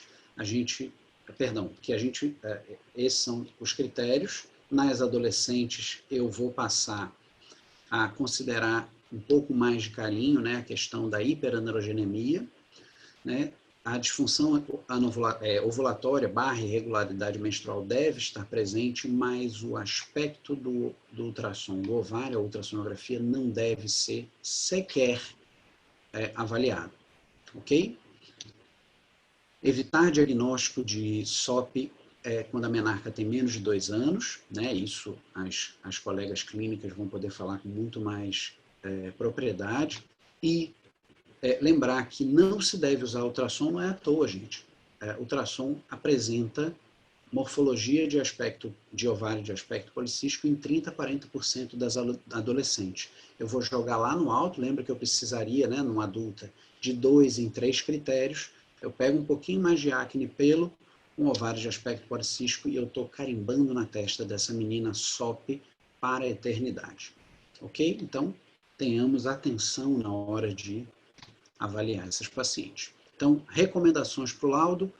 Nosso laudo deve trazer a data da última menstruação, a frequência do transdutor que a gente está utilizando, a abordagem ou via avaliada. Então, se eu estou na transvaginal, eu tenho que falar de folículos. Se eu estou na abdominal, eu só preciso falar de volume. Tenho que trazer o número total de folículos por ovário, medindo de 2 a 9 milímetros. 3 dimensões de cada ovário, tem que medir em 2 planos. Relatar a espessura e a aparência endometrial, ok? E eu tenho que fazer uma varredura geral, porque uma das causas de hiperandrogenismo, de hiperandrogenemia, é tumores, a presença de tumores produtores de androgênios. Outras considerações que a gente precisa ter na cabeça: a ultrassonografia é indicada para tratamento de indução de ovulação, para avaliar a resposta ovariana não só na SOP, como em outras condições. Ela está indicada para avaliar tumores ovarianos que podem causar hiperandrogenemia, né? E ela está indicada para adolescentes para avaliação adrenal se eu tiver hiperandrogenemia, testosterona acima de 150 nanogramas por decilitro, ou um hiperandrogenismo de evolução rápida, clitoriomegalia, purificação de aspecto masculino, mudança da voz, enfim, da composição corporal. Se for rápido, a indicação de avaliação adrenal. Não há recomendação para screening de patologia maligna endometrial em pacientes SOP. Não há recomendação para screening de doença hepática gordurosa não alcoólica, né? Esteatose hepática é muito frequente em paciente com SOP, mas porque a alteração está na gênese da questão metabólica, né? É frequente a associação com síndromes metabólicas, então pacientes podem ter esteatose, mas não está recomendada a avaliação do fígado para isso. Ok? Para finalizar, então, trago alguns exemplos de modos tridimensionais para avaliação do ovário: a reconstrução de imagem tomográfica, ultrassonográfica, então com um transdutor endocavitário que tenha a característica volumétrica, eu consigo remontar tomos desse ovário e consigo fazer a contagem muito mais fácil do que com o 2D. Mas não é desculpa, não ter o transdutor 3D não é desculpa para não saber avaliar esse ovário. Eu tenho técnicas de inversão vocal, né, que me permitem reconstrução em 3D desse ovário, uma medida mais acurada, inclusive, do número de folículos e do volume do ovário do que no 2D. O AVC, né, que claro que todos esses softwares fazem parte de alguns equipamentos, contagem e cálculo de volume automáticos. O HD Live, né, permite uma reconstrução bonita da imagem. O RSA, que é o Radiance System Architecture, que o Voluson permite, ele consegue remontar, né, a imagem destacando apenas os folículos, que são a base do diagnóstico quando a gente tem o transvaginal. Volume, folículo e, claro, o jeitão daqueles ovários, né? A gente, quando bate o olho, já sabe que está diante do ovário policístico antes de contar. E, para que vocês não esqueçam, lembrar: volume ovariano maior ou igual a 10 centímetros cúbicos, ou, não precisa ser os dois, ou 20 ou mais folículos, e um ovário com folículos de 2 a 9 milímetros e para adolescentes, não incluam ultrassonografia na investigação. E evitem, mesmo que o ovário tenha todo o aspecto policístico, evitem esse termo no laudo de vocês, principalmente quando eu estou diante de adolescente. Tá certo? E, claro que a ideia da gente é sempre dar o pulo do gato, mas não esse tipo de pulo do gato. Eu quero um pulo do gato muito maior, muito mais forte, e que todos saiam daqui hoje feras no diagnóstico de SOP, do aspecto policístico. E encerro aqui agradecendo a oportunidade e a atenção de todos. Essa é a bibliografia que eu usei na aula e, se alguém quiser, eu posso encaminhar os artigos. Tá bom? Obrigado. Muito bom, Rafa. Muito bom, muito bom, muito bom. Muitas perguntas. Ainda tem umas duvidazinhas, apesar de que você esclareceu muitas. E aqui fiz uma seleção das coisas que foram perguntadas, algumas coisas bem recorrentes. Deixa eu começar aqui. O que eu fui anotando? Marcinha, irregularidade menstrual é sinônimo de anovulação? Se a menina ela tem os ciclos irregulares ou a mulher jovem tem ciclos irregulares, eu posso pressupor que ela não ovula? Ou não? Não, necessariamente não. Mas, assim, é muito provável que ela tenha distúrbio ovulatório, né? Principalmente se ela for um caso que vai ser confirmado de SOP, porque a SOP ela já é, por si só, uma síndrome anovuladora crônica, né? Então, todos os problemas endócrinos, inclusive, e a longo prazo, são por conta desse distúrbio anovulator. Então, assim, uma coisa bem importante sobre o endométrio que Rafa falou, da investigação ecográfica do endométrio, é justamente a longo prazo, porque muitas mulheres ou meninas que são anovuladoras, podem até ser portadoras de SOP, no caso, elas não menstruam, então, para elas está muito bom. Elas dizem, doutora, eu não menstruo. Por que eu vou ter que tratar isso? E assim, basta ela ter uma síndrome de hiperandrogenismo leve, que é muito comum. Na prática, a gente não vê aquelas síndromes androgênicas muito intensas, como a Lina até comentou muito bem na aula dela. Então, assim, é muito comum a gente ver esses casos com um androgenismo leve, a moça não menstrua, e aí ela acha que ela não deve tratar.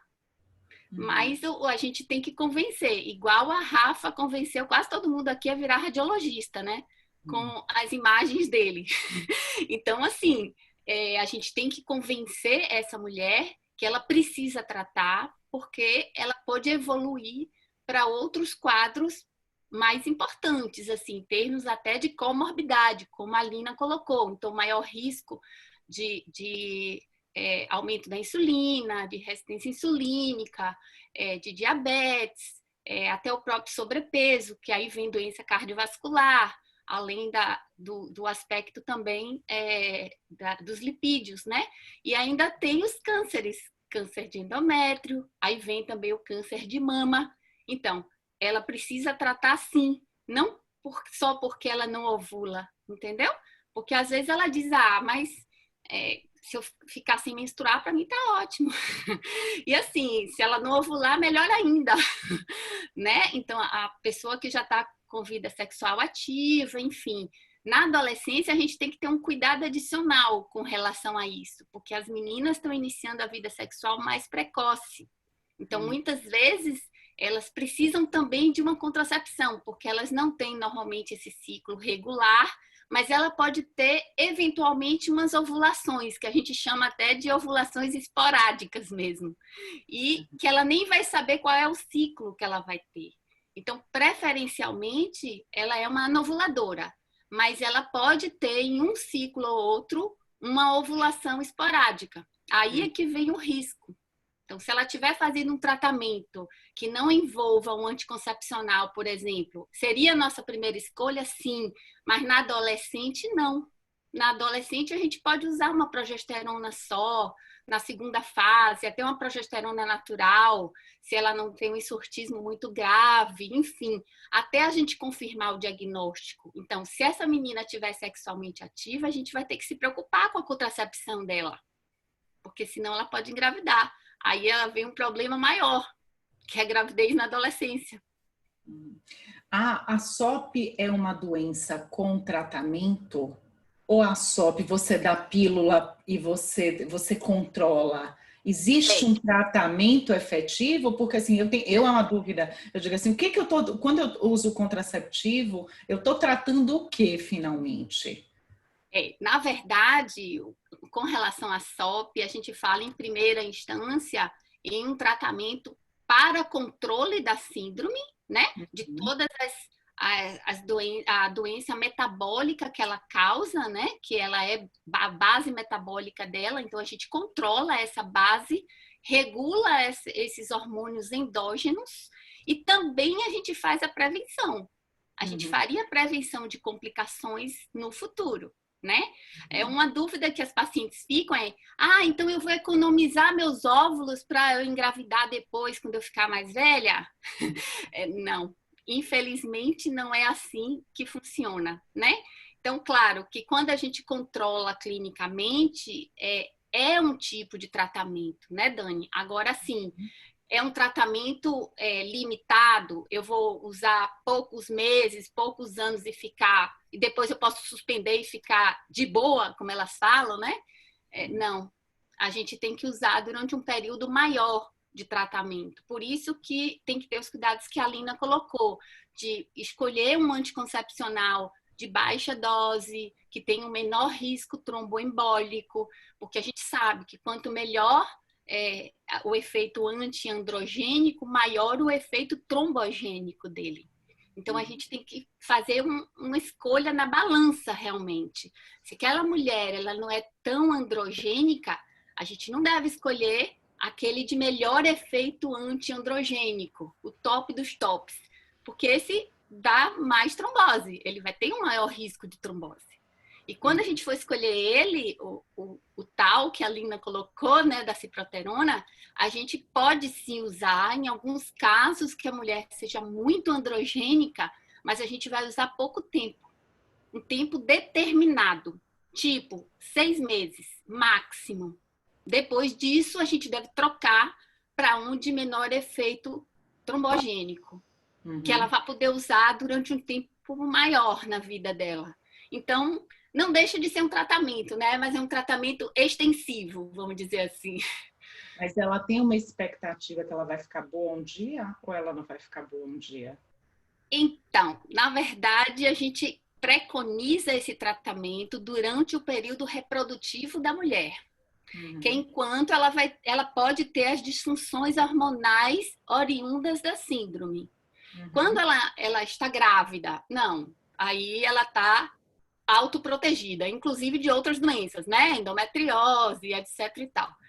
Quando ela está na menopausa, ela está no período perimenopáusico, também ela está protegida, porque ela vai ter automaticamente a queda dos hormônios endógenos, ela vai ter uma involução, né, do ovário, das gônadas, então vai ter uma hipoprodução estrogênica, que é justamente, a gente vai ter como se fosse uma terapia natural da mulher com síndrome de ovário policístico. Mas tem que cuidar dela até lá. Então esse é que é o difícil, né? Mas a gente não dá essa notícia assim de vez, não. Entendi. A gente vai conversando, né?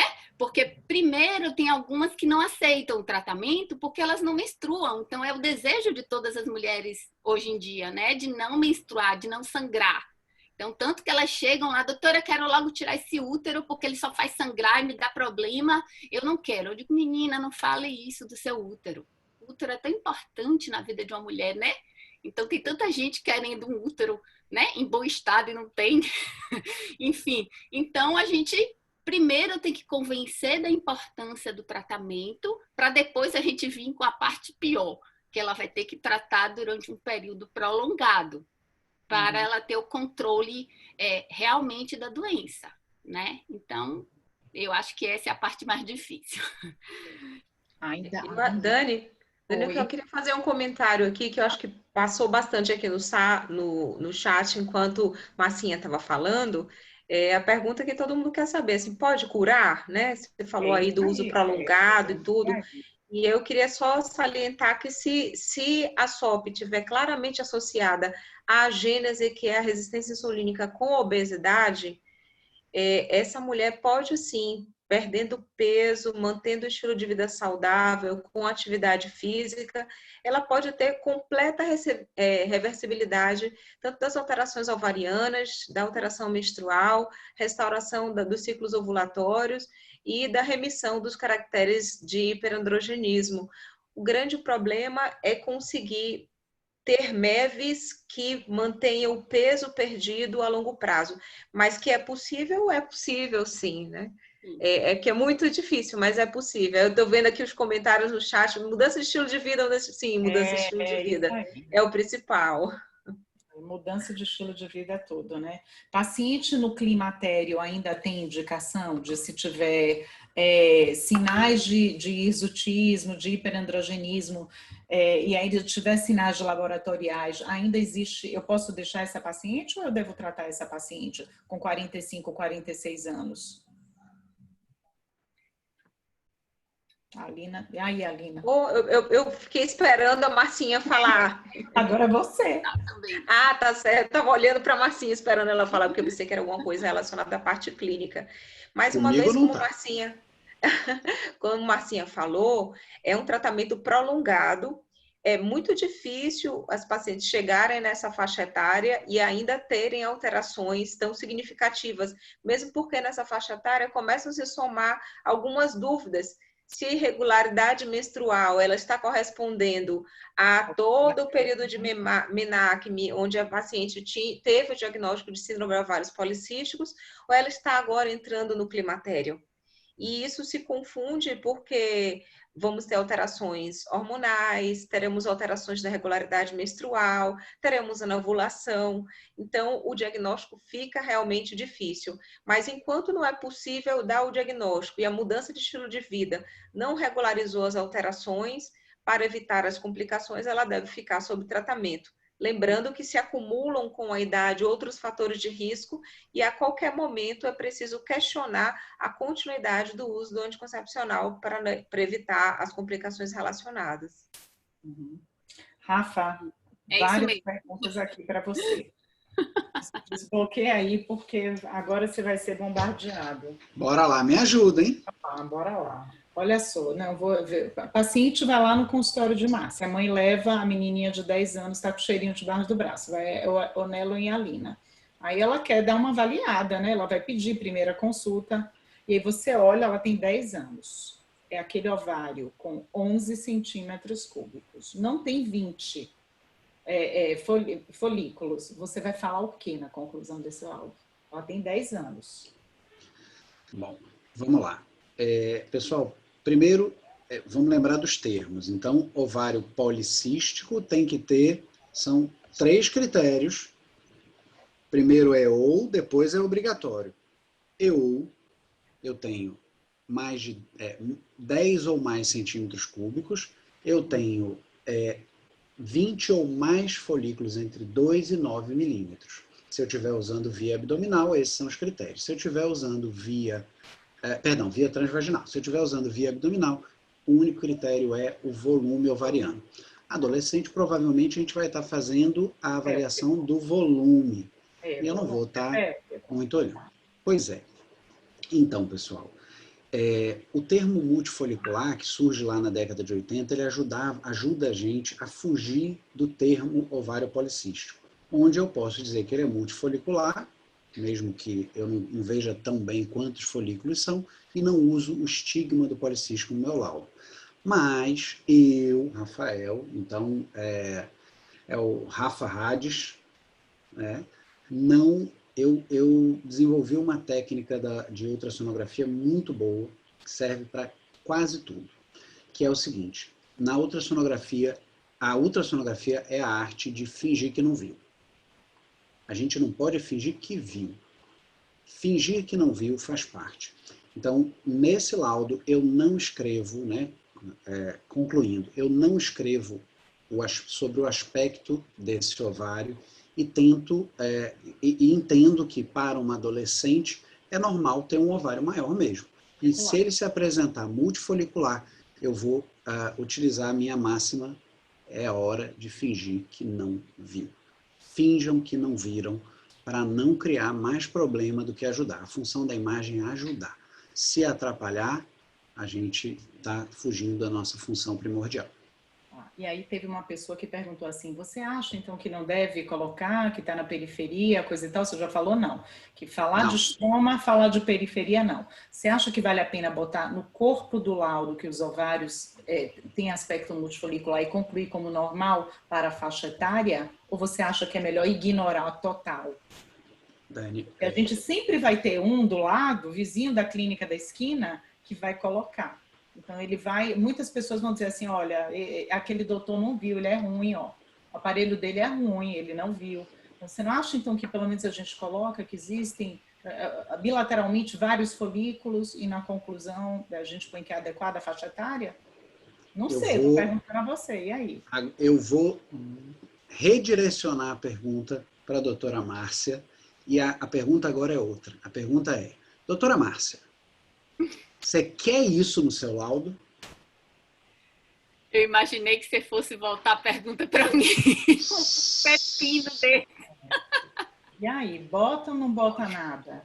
Na verdade, Dani, uma coisa que eu faço, quando eu solicito, eu já coloco uma suspeita, né?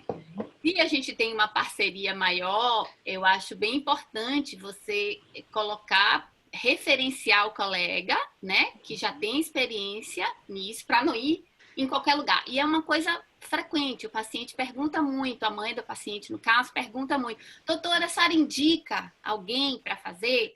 Que é justamente para a gente não cair na mão de um profissional que não tem a experiência, ou inadvertidamente, ou não está num dia legal, e ele acaba escrevendo demais. Como tem conceitos antigos, né? Porque os conceitos mudaram. Exatamente. Então, assim, na verdade, o que é que eu quero no laudo? Que chegue em mim. Eu quero um laudo que colabore comigo. Então, eu mandei essa menina que não menstrua ainda para diagnóstico de SOP, não. Eu mandei essa menina para avaliar o ovário, se ela tem alguma lesão, alguma tumoração, alguma doença, enfim, né? Então, eu devo colocá-la na suspeita. É uma puberdade precoce, essa menina tem desenvolvimento, tem telarca, ou teve um sangramento, que agora está na lei das séries dos sangramentos, né? Um monte de menina lá com sangramento, tudo com 4, 5, 6 anos. Então, assim, eu mando fazer um ultrassom por causa de ovário policístico? Não, eu não estou querendo essa informação. Então, por favor, não mande isso escrito para mim, porque não é o que eu quero. A mãe vai chegar com o cabelo em pé, preocupadíssima, porque o colega falou, escreveu no papel e ela leu o laudo, né, antes de chegar na consulta. Então, aí diz assim, não, é porque eu ia mandar uma foto para a senhora. Aí eu abri. Na verdade, não era isso, né? Ela queria ver logo o que era que estava escrito, se era realmente o que o colega falou na hora do exame. Então, assim, eu concordo com você, eu acho que não deve escrever muita coisa nesse caso específico dessa menina de 10 anos, né? No máximo, colocar aspecto compatível com faixa etária de pré-menarca, sei lá, alguma coisa assim. Entendi. Né? Porque aí ela vai dizer, mas eu li aqui que tem um cisto. Eu li aqui que tem um folículo. Então, cabe ao médico assistente explicar por que esse folículo está aí, né? Não deixar o doutor Rafael de calça justa. Então, eu vou ter que explicar para ela que é normal ela ter aquele folículo ali, que ela começa a ter uma circulação hormonal a partir dos 6 anos, ela tem 10, enfim, né? Não significa que ela vai menstruar agora, porque a outra pergunta que a mãe fala, né?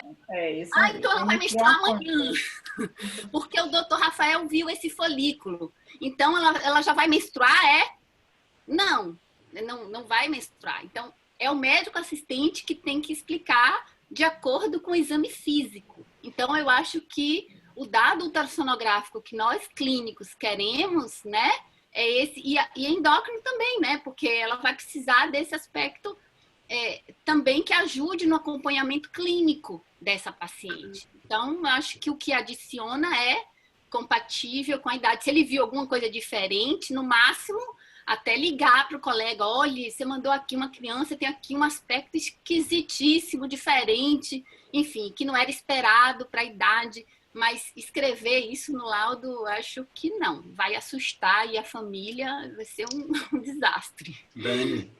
Dani, eu passei de propósito para a doutora Márcia e estou muito satisfeito porque eu sabia que no final eu ia voltar e dizer, quando a gente faz o exame de uma paciente de 70 anos e não encontra folículo, a gente escreve lá ausência de folículos? Não, porque é esperado que aos 70 anos não se veja folículo. É esperado, compatível com a idade, é esperado que com 2 anos, 1 ano e meio, 2 anos de pós-menarca, eu tenha ovários grandes e com aspecto multifolicular. Por que que eu vou ficar criando estigma? Então, isso, obviamente, é muito mais uma opinião minha, mas baseado no que a gente vê nos consensos, não escreva. Parece SOP, tem 10 anos a menina menstruou há 15 dias, não escrevam nada que possa levar a esse diagnóstico. Você está atrapalhando o ginecologista a tomar decisão. Você está atrapalhando o endócrino. Essa menina vai ganhar um carimbo. E carimbo de SOP é igual a tatuagem. Certo? Para tirar é com laser. Ok? Nem laser vai dar trabalho. Pois vai dar trabalho. Então, se a gente... diagnóstico por imagem é diagnóstico adicional. Ele não tem que ser a complementar, ele não tem que ser a vedete, o protagonista da história. A gente tem que aprender a dizer o que é preciso, clinicamente, e a partir para ajudar. De que idade que a gente vai poder falar? Quantos anos depois da menarca? 6 anos ou 8 anos, Rafa?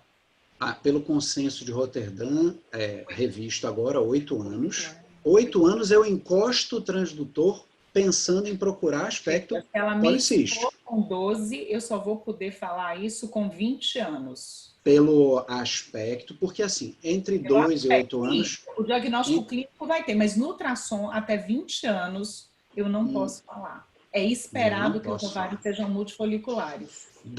Isso vai de encontro, assim, é difícil. Por isso que eu estou insistindo. Porque vai chegar a menina de 18 anos lá, eu vou ver os ovários, eu vou ter que engolir, assim. A de 12 tudo bem, mas a de 18 vai descer, assim, eu não vou falar nada, né? Isso se ela menstruou aos 12. A gente vai exercer o direito bíblico de fingir que não viu. Tá bom. Tá bom. É que, na verdade, Dani, só completando esse caso aí de 6, 8 anos, enfim... A gente fala de 6 a 8, que na verdade, com 8 seria o complementar. Mas a partir de 6 anos da menarca, a gente já tem que ir começando a investigar de outras formas. Então, por exemplo, se essa menina está em uso de anticoncepcional, a gente não pode investigar nada com o uso de hormônio, né? Então, até outra pergunta, usando pílula não é para falar. Não, isso não é para falar. Aí a gente teria que suspender a pílula dela. Para isso, eu tenho que ver se ela não está utilizando esse método como contraceptivo, né? Porque com essa idade ela já pode estar com vida sexual ativa nesse momento. Então, tem que ver o momento adequado de fazer essa suspensão da pílula. Então, assim, hoje ela está sem parceiro, amanhã ela já está com um novo parceiro.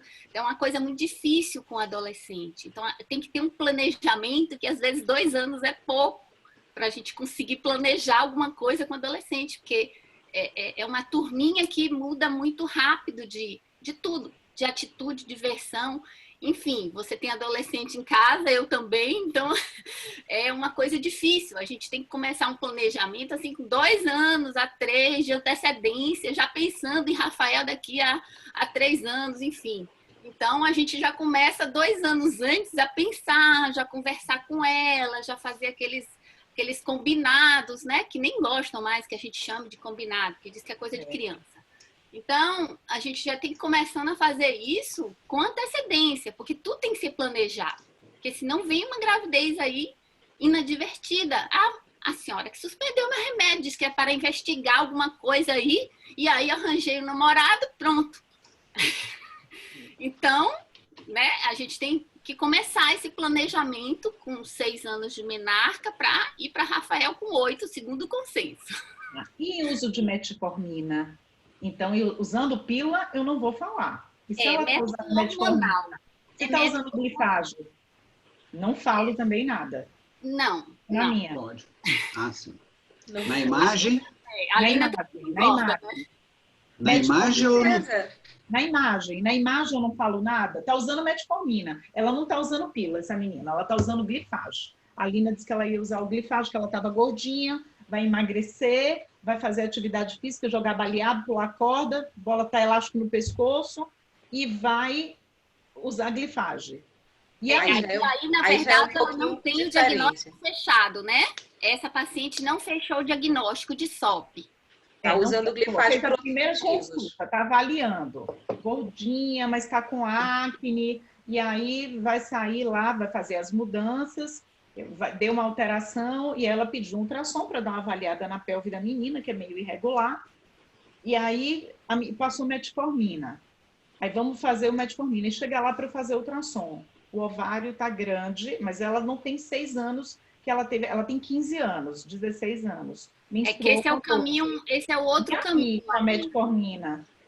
Esse é o caminho, né? Que essa menina, no caso, essa jovem, ela teria aí um risco da insulina, né? Da resistência insulínica. Daí teve indicação de fazer o tratamento com metformina. E não está em uso de anticoncepcional, porque ela não tem diagnóstico de SOP.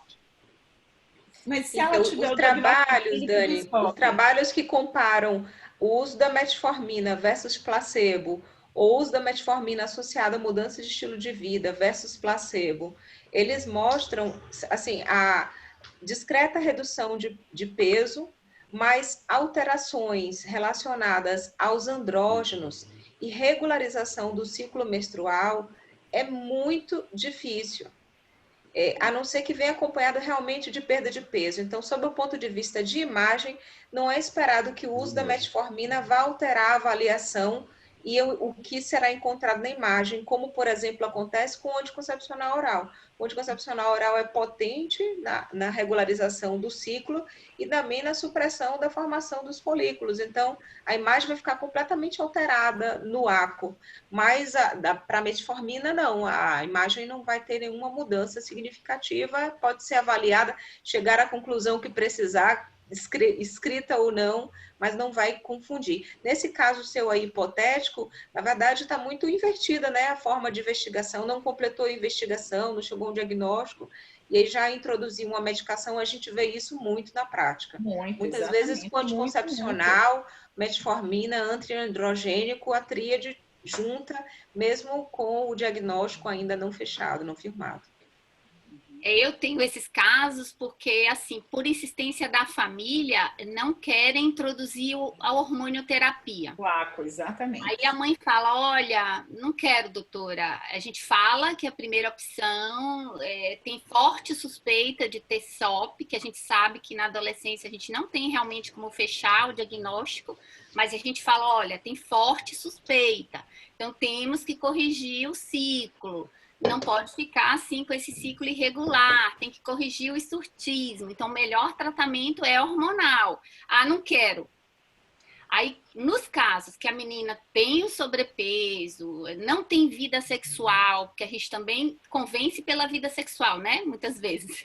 Eu falo, olha, não é só para tratar, mas assim, né? Tem atividade sexual, então a gente precisa fazer a contracepção dela. Aí, beleza. Mas se não precisa da contracepção? Então, a indicação seria realmente só pela possível SOP, vamos dizer assim. Aí a família, às vezes, é resistente. Então, eu tenho alguns casos assim, mas as respostas não são boas. É como a Lina falou, cortar o cupcake é difícil. Então, elas não cortam. Não tem exercício físico sistemático.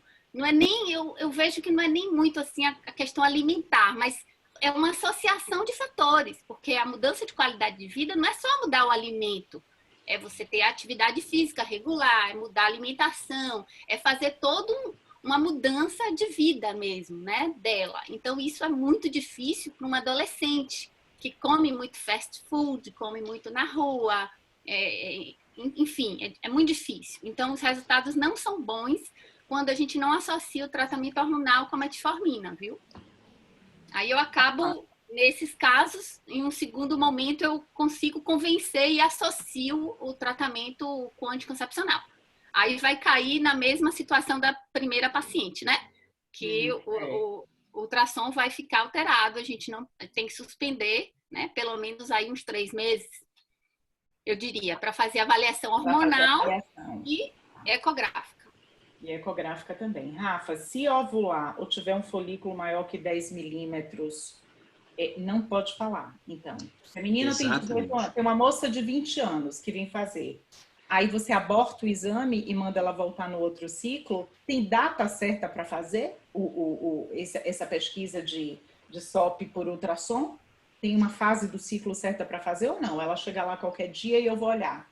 Bom, primeira coisa, a gente tem que pensar aqui. Se a paciente tem todo o controle sobre época do ciclo, ela provavelmente não tem SOP.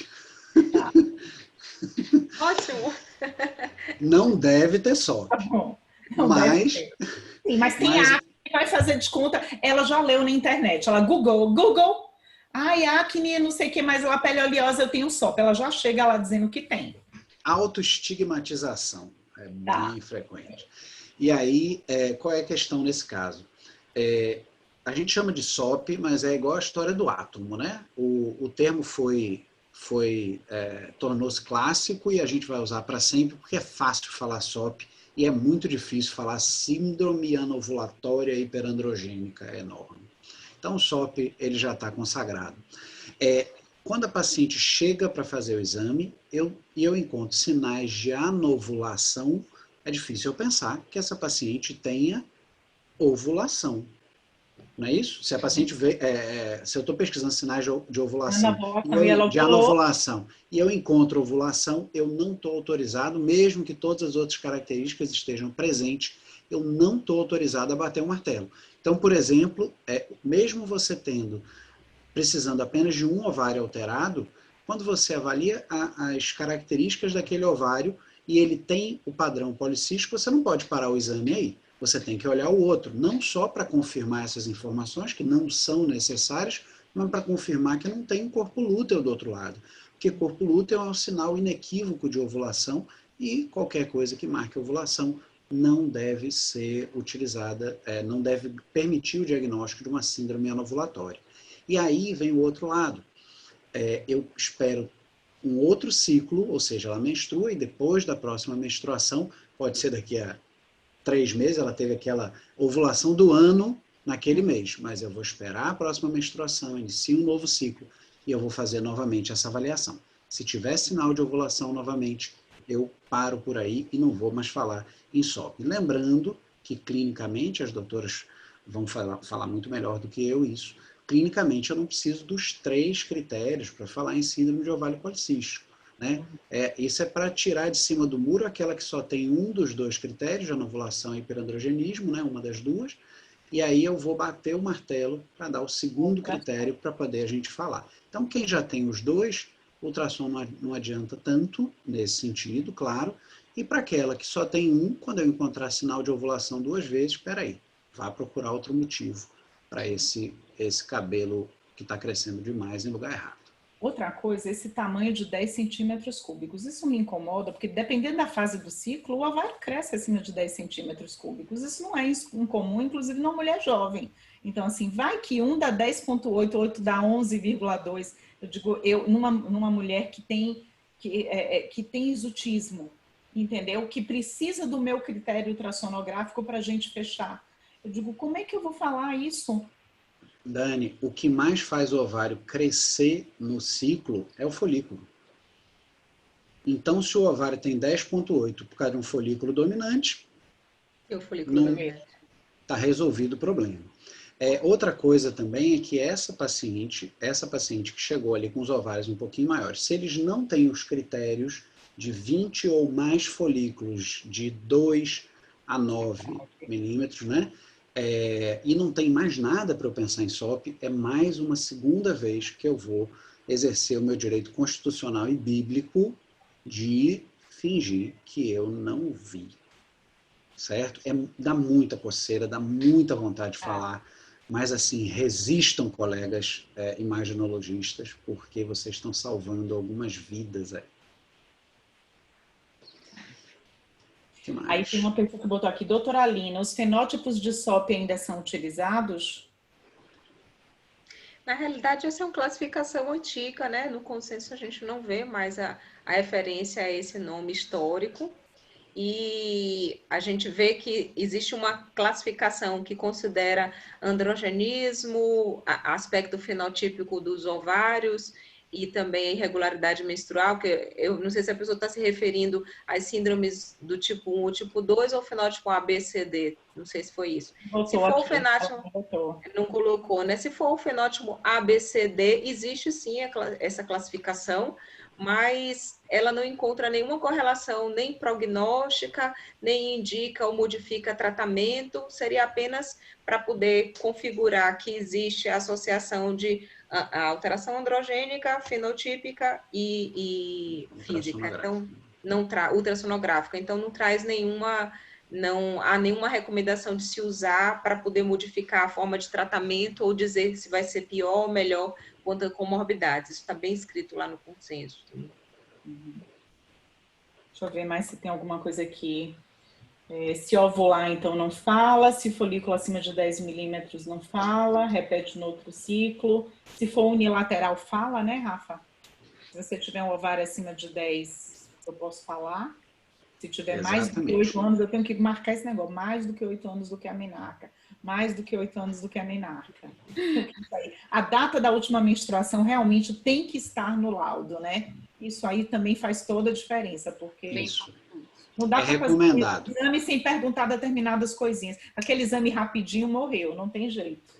Tem que ter a conversa com a adolescente. Outra coisa importante é assim, preferencialmente, se a paciente estiver ciclando, né, estiver menstruando, sangrando, que a gente oriente ela a fazer logo no início do ciclo, né? Do 5º ao 8º dia. Eu costumo até escrever isso na receita, no pedido. Porque se você não orienta e ela está ciclando, ela vai escolher a melhor data para ela, ou para a mãe dela, né? Sei lá. Então, o ideal é você solicitar, se ela tiver tendo sangramentos, né? Porque muitas delas estão em amenorreia. Aí não tem jeito, tem que ser qualquer dia a dia, né? Não está ciclando. Mas se tiver ciclando, porque tem umas que ficam naquela oligomenorreia, aquela menstruação a cada 45 dias, enfim. Então, você pode solicitar que ela faça logo após a menstruação, porque nesse período os ovários estariam em repouso, né? Naquele iníciozinho da fase folicular. Então, não é comum... De recrutamento, né? Do Rafael, né? Esses achados aí e dessas perguntas para ele, de ter um folículo dominante no 5º dia. Então, assim, isso daí não é normal, né? Normalmente não é esperado a gente achar isso. Então, se ele achar isso, realmente é uma coisa relevante. De repente, até errado botar na conclusão o ovário micropolicístico? Sim, é porque o ovário policístico, eu vi aqui que tem algumas perguntas sobre se ovula, se não ovula, enfim. A pessoa fica muito preocupada com essa história, porque isso é uma coisa antiga, que se falava que paciente com síndrome de ovário policístico não ovulava, que não engravidava. Não engravidava, que tinha que tomar cuidado, senão não podia ter filhos. Enfim, claro, isso pode ser uma consequência de uma síndrome não tratada, por conta dos distúrbios metabólicos que ela causa. Mas, assim, a paciente tem ovulações e ela pode ter ovulações esporádicas e fora de ciclo. Então, assim, ela não se planeja, inclusive. Então, ela pode, inclusive, engravidar sem planejar dessa ovulação que ela teve esporádica, uma no ano, vamos dizer assim. Então, é bem perigoso isso. Se é uma paciente que não deseja engravidar, ela tem que tomar as medidas preventivas para isso. Principalmente se está com a metformina, está mudando o estilo de vida. Essa paciente perdendo peso, os trabalhos mostram que aumenta a taxa de ovulação para ela. Pode ser que não corrija o ciclo, mas ela pode ter mais ovulações. Então, ela vai ter chances maiores de engravidar e sem planejar, que é o pior, né? Muitas delas, elas não planejam, porque acha, com esse conceito antigo, que não... né? Que é super frequente, né? Que a gente ouve muito. Engravidar só é difícil para quem quer. Eu queria comentar assim, um minutinho, um bate-volta aqui de perguntas super rápidas. Uma pessoa perguntou dose da metformina. Iniciar com 500 miligramas 2 vezes ao dia e tentar pelo menos alcançar 2 gramas ao dia. Uma vez ao dia de metformina de liberação rápida não é tratamento, é subdose. Outra pessoa perguntou quando iniciar antiandrogênicos, espironolactona. Então, quando tiver mais de 6 meses de tratamento com anticoncepcional oral, tiver feito tratamentos locais para a pilificação e não obtiver melhora, aí sim entrar com antiandrogênico, sempre com anticoncepcional para não produzir fetos, né, hipoestrogenizados. Outra pergunta aqui é qual o valor da 17-hidroxiprogesterona para pensar em patologia adrenal? E aí, no caso, hiperplasia adrenal congênita forma não clássica, o valor de 1.500 nanogramas por decilitro ou acima de 200, entre 200 e 1.500, você precisa fazer o teste da cortrosina. Como é um exame que as pessoas não estão muito afeitas, aí vale a pena encaminhar para o especialista também. Alguém perguntou aqui se o Orlistat poderia ser utilizado como medicação anti-obesidade. Sim, pode ser utilizada, é uma medicação aprovada. Se pode ser utilizada por tempo prolongado, os estudos vão até 4 anos, mas estudo de fase 4, que é vida real, tem muito mais do que isso, que a medicação já tem mais de 10 anos no mercado. Só precisa usar fralda. Se comer gordura, se não comer não sai uma gota, Dani. Mas outra pergunta rapidinha é assim, então não dosa insulina, gente, insulinemia é para dosar para investigação de hipoglicemias, insulinomas, tumores produtores de insulina. Investigação de resistência insulínica é pela clínica, circunferência abdominal, fenótipo androgênico, com gordura centrípeta, aparecimento de hipertensão ou pressão normal elevada, glicemia alterada, lípides alterados. Insulina não serve para avaliação individual de resistência insulínica, somente para estudo e população. Alguém perguntou também se outros antidiabéticos orais se veem prescritos para SOP. Sim, a tiazolidinodiona, né, que é a pioglitazona, por exemplo, poderia ser usada porque ela é uma excelente medicação para diminuir resistência insulínica. Grande problema é que causa ganho de peso, e esse é algo que se quer evitar nessa situação. Então, fiz esse bate e volta rapidinho, que foram algumas perguntas que eu vi aqui para responder. Muito bom. Rafa, vamos finalizar, então. Mensagens finais, foi muito bom. Se a gente deixar, a gente ainda tem muita coisa para falar. A aula vai ficar gravada? Todas as aulas estão sempre gravadas, eu só preciso de autorização. Doutora Márcia e doutora Alina depois me mandam se me autorizam subir essa aula para o YouTube. Tranquilo. Para a gente subir. Então, tá. Conhecimento nunca é pouco. É pouco. Foi muito bom. Obrigada pelas perguntas do chat, gente. Pela presença também. Obrigada por vocês aqui. Foi uma mesa muito rica. Agradeço o convite. Eu também quero agradecer o convite, a companhia, a Alina mais uma vez. E assim, a participação do público foi assim muito legal, viu? Vi aqui ex-residentes, ex-alunos, colegas, amigas, foi ótimo, viu? Acho que a participação foi muito bom. E olha, Márcia, muita gente do Rio, de Patos, de Minas Gerais, muita gente de fora, viu? Brasília, que eu vi o Carlos Ricardo ali, foi muito bacana. Não, e esse trabalho de educação continuada é muito interessante, viu, Rafael? Parabéns você, Dani, pela iniciativa aí, viu? E você esqueceu da terceira coisa importante também, que estamos juntos agora na próxima chapa da Sojiba, né? Exatamente. Somos chapa única. Ai, que bom. Rafael vai me dar uma grande força aí, científica, nesse grupo. Tem que voltar para ter número e representatividade, né? Muito bom. Representatividade. Então, vamos ligar as câmeras para a gente fazer uma foto? Espera aí, antes, Dani, calma. Não abre a câmera de todo mundo, não. Primeiro, a mesa. Vou pedir para todo mundo olhar para suas câmeras e dar um sorriso para a gente fazer do Top Team. Espera aí, que alguém abriu a câmera aqui. Fecha a câmera, pessoal. Vocês estão entrando na foto dos outros. São Roberts. Agora sim. Vamos lá, todo mundo olhando para a câmera, sorriso. Não, todo mundo, só os palestrantes. Eu vou derrubar. Gente, rápido. Vai, Rafa. Foto na frente da Mona Lisa. Pronto, agora bora. Agora todo mundo. Agora sim, vamos lá. Quem tiver vestido, como eu sempre gosto de lembrar, não é hora de expor a figura. Excelente, eu já estou quase com a lotação da foto aqui. Todo mundo bem bonito olhando para a câmera. Diga SOP. Pronto, registrado. Massa, então tá bom. Semana que vem nossa aula vai ser de ressonância de mama, tá? Quem quiser, a gente vai fazer uma abordagem não extremamente profunda de noções de ressonância magnética para mama para todos, para a gente ter um pouquinho mais de intimidade com o médico, como médicos, indicações. Vai ser a doutora Sofia Cartacho, que é de lá, que fez a formação dela em São Paulo e que hoje mora no Rio Grande do Norte, se eu não me engano. Perdi de onde Sofia é. É onde ela está morando agora. Rafa, você quer mais alguma coisa? Não, só finalizar aqui falar para vocês um pouco sobre a iogurteira Top Term. João Pessoa, lembrei. João Pessoa. Tá, fala. Pronto, aqui a nossa iogurteira Top Term. Né? Semana que vem a Caliper começa o curso básico de ultrassom e medicina interna, aulas teóricas ao vivo por EAD e aulas práticas presenciais, obviamente, em 3 módulos, tá? Aqui estão as datas e o contato está lá no site da Caliper, www.escolacaliper.com.br.